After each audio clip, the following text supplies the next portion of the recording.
Dee quedó severamente herido, pero ahí supimos que no era cualquier sujeto, pues este era un Dhampir, un ser mitad hombre y mitad vampiro, lo que permitía recuperarse rápidamente. ¿Pero qué ha pasado? Y es que todo comenzaría una noche en la que una chica bien sensualona estaba cazando animales mutantes. Vale decir que en este universo existen seres como mutantes y demonios y está ambientado en un futuro no muy lejano. La cosa es que todo andaba de lo más normal cuando de repente uno de los mutantes se descontroló al punto de aniquilar al caballo de la chica. Pero de la nada un hombre lobo emergería, lo que provocó que ella se quedara petrificada. Afortunadamente la bestia no le hizo daño, pero de repente un ser conocido como el conde aparecería de entre las tinieblas. La chica trató de defenderse, pero todo fue inútil. A los pocos días nos encontraríamos con el protagonista de esta historia llamado Dee, un cazador de vampiros bien macizo. Bueno, la cosa es que en su camino, este se toparía con la misma chica del principio llamada Doris, quien era campesina. El punto es que Doris estaba tan desesperada que atacó a este sujeto, pero nomás no le hacía nada, hasta que se resignó y le pidió su ayuda, ya que el canijo del vampiro la había mordido y pronto podría morir. Ella le dijo que lo alimentaría a cambio de su ayuda, y aparte si quería podían hacer el delicioso, por lo cual Dee terminó aceptando. Más tarde Doris llevaría a Dee a su casa y ahí conoceríamos a su pequeño hermano Dan. Dan era bastante agradable al punto de que casi no cerraba la boca. En fin, todos irían al pueblo para conseguir víveres, pero algo ocurriría en el camino, ya que se toparían con el hijo del alcalde, quien quería ligarse a Doris a comediar al lugar con la excusa de ayudarla a aniquilar al vampiro que la mordió. Pero Doris, que tenía un carácter bien complicado, terminó dándole un vergazo, principalmente porque el tipo tenía fama de ser mañoso.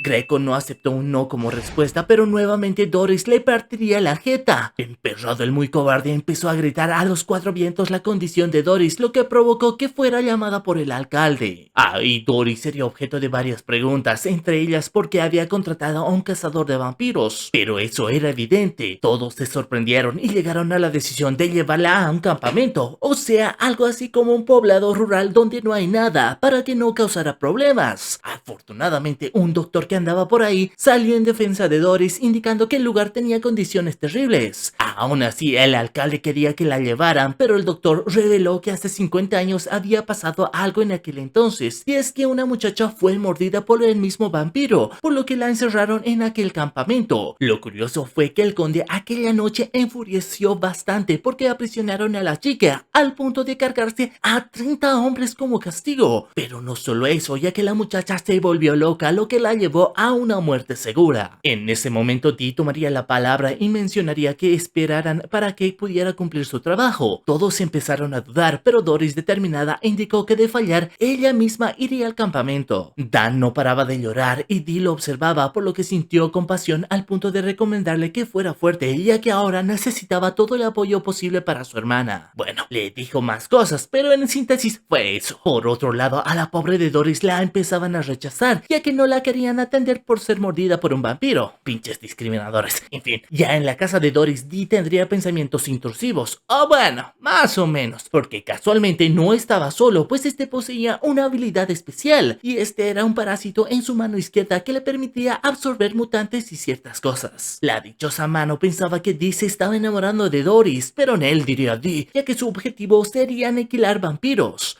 Así la llevarían un buen rato hasta que Doris interrumpiría el momento porque quería saber más de vampiros. Por lo que ahí Dee le explicaría que mañana no era cualquier día, ya que sería el Día de las Mujeres, algo así como una luna roja que aparece cada mes y en la que los vampiros no pueden hacer nada, por lo que lo más probable era que esa misma noche intentaran atacarla para llevársela al castillo. Eso sí, Dee también quería saber quién era ese tal conde, y Doris le explicó que se llamaba Magnus Lee, un ser que estaba ahí antes de que se construyera la aldea, que por algún tiempo había desaparecido, pero hace 2 años había vuelto. Incluso se dice que este vampiro tiene chingo de años, por lo cual es alguien bastante experimentado. La noche llegaría y pronto 2 sujetos aparecerían. Dee haría que Doris se durmiera con su mano mágica para que no se preocupara. Ya frente a estos 2 sujetos sabríamos que una de ellas era la hija del conde, quien la había mandado. Esta vampiresca amiga sí que tenía serios complejos de clasismo, principalmente porque la pobre de Doris era una campesina. En fin, emperrado Aterradísima por la decisión de su padre, mandó a uno de sus lacayos para atacar a Dee. Estos dos se agarrarían a madrazos por un buen rato hasta que Dee lo atravesó con su espada, pero al hacerlo, el canijo también atacó a Dee, ya que poseía la habilidad de distorsionar el espacio-tiempo. Dee quedó severamente herido, pero ahí supimos que no era cualquier sujeto, pues este era un Dhampir, un ser mitad hombre y mitad vampiro, lo que permitía recuperarse rápidamente. A Lamika le emocionó bastante la idea de eliminar a un Dhampir, por lo que ella misma atacó, pero sus ataques resultaron inútiles. Ante ello, Dee le ordenaría que mejor se largara para avisarle a su padre que iría tras él. Por otro lado, y más tarde, el conde estaba emperradísimo, ya que no había dado órdenes para capturar a Doris. Por tal motivo decidió castigarlos por haber sido derrotados por un Dhampir, aunque claro, empezó a ver el lado bueno del asunto, ya que podía entretenerse con él. Por su parte, Lamika, que ya había regresado al castillo, también estaba emperradísima, principalmente porque tenía aires de grandeza. Se la pasaba quejándose frente a un cuadro del Drácula, explicándole que su padre iba a traer a una campesina, lo cual iba en contra de su linaje. Así estuvo un buen rato hasta que Rey la puso al tanto de la regañada de su padre y le pidió que fuera a descansar por órdenes de este. Pero lejos de hacerle caso, la muy canija empezó a humillar a Rey, indicándole que era un simple empleado, que aunque quería pertenecer a la nobleza, eso jamás iba a ocurrir. Por otro lado, Dee iría solito a la carga y se adentraría a las profundidades del castillo. Al principio se encontró con un chingo de mutantes, pero todo estaba tranquilo relativamente, hasta que en un momento se volvió a encontrar con Rey, lo que provocó que cayera en una trampa y se toparía con una mutante bien curiosa, algo así como una serpiente de 3 cabezas que repetían las mismas cosas. Dee ahora sí que estaba en verdadero peligro, ya que esta cosa lo tomó prisionero y poco a poco empezó a chuparle la sangre. De regreso con Doris, ella estaba bien preocupada porque no había noticias de Dee. Pronto el doctor se daría cuenta de que estaba enamorada, lo que provocó que le diera un sermón, indicándole que Dee no era el hombre que ella creía. Pero el momento se vería interrumpido porque de la nada mutantes llegarían al ataque, por lo que Doris y los demás no pudieron hacer nada. Ya en el castillo, el conde la pondría al tanto de las cosas, ya que al día siguiente la convertiría en parte de la nobleza. Doris se negaría, pero el conde tenía otros planes, ya que quería que se convirtiera en su esposa. Así también le dijo que dejara de esperar a que le rescataran, ya que tenía a Dee de prisionero. Además, les reveló que Dee provenía de un conde que se acostó con una plebeya, lo que produjo semejante aberración. Doris estaba aterrorizada, por lo que el conde la mandó a dormir para que deje de estar chingando. De regreso con Dee, seguían chupándole el alma, pero algo ocurriría, ya que pronto las serpientes empezaron a agotarse. Dee comenzó a transformarse en un vampiro, mordiéndolas, lo que provocó que las serpientes fueran derrotadas una a una. Por otro lado, Lamika estaba tan molesta con su padre que se metió en la habitación de Doris y ya casi la iba a desvivir aprovechando el momento. Pero en ese instante, y con una velocidad que matemáticamente no cuadra, Dee llegó justo a tiempo para salvarla. Dee escapó a toda marcha, enfrentándose nuevamente a un chingo de mutantes, pero con ayuda de la mano mágica y a puro plan de vergazos lograría salir. Rey trató de alcanzarlo, pero Dee ya se había escapado. Aún así fue tras él, ya que si el conde se enteraba de que se habían llevado a Doris, él sería eliminado. Así pasarían unas horas y Doris recobró el conocimiento. Las cosas cada vez estaban más tensas en el pueblo, principalmente porque el carruaje del conde apareció, ya que este había mandado a sus lacayos para encontrarse con Rey, porque quería que eliminara a Dee con una especie de vela embrujada que al encenderse dejaba al oponente todo tieso. Regresando con Doris, ella se dio cuenta de que su hermano había desaparecido. Ahí supimos que había sido secuestrado con el pretexto de que Dee se enfrentara a solas. Dory no entendía por qué el conde había hecho esto, pero Dee explicó que alguien se la había agarrado de manera personal con él. Por tal motivo, Dee fue a la carga hasta encontrarse con Rey. Estos platicaron un buen rato, pero al poco tiempo ya se estaban agarrando a vergazos. Pronto Rey sacó la vela aromática, pero nomás no encendía, lo que permitió a Dee que lo eliminara. Bueno, más o menos, porque lo único que hizo fue cortarle la manecita.